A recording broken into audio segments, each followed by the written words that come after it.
Okay, here's a second example. We're going to go ahead and see if it does have an inverse. Oops.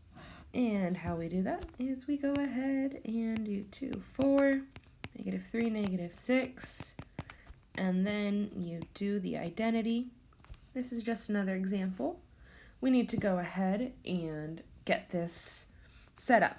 Now, instead of reducing that in the first step, I'm just going to go ahead and, actually, no, I'll reduce it. We're going to take it to the 1/2.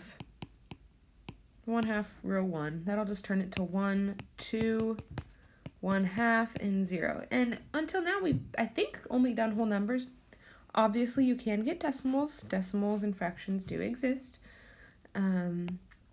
So just so that you're aware, that's what we're looking at. Now I need to go ahead, so I'll just write over here.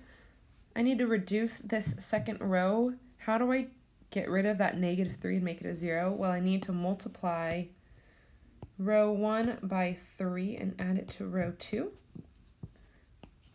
So my row 1 is 1, 2, 1/2, 0. And my row 2, when I put it together, that gives me 0, 0. What is that? 1/2, 1/2, 3/2, and 1. And actually from here, you see this. We've got zeros equal values. That's impossible. So we can't get the identity matrix to become 1, 0, 0, 1 on the left hand in order to get an inverse. So there is no inverse, which means this is singular. So now you've seen a case of both.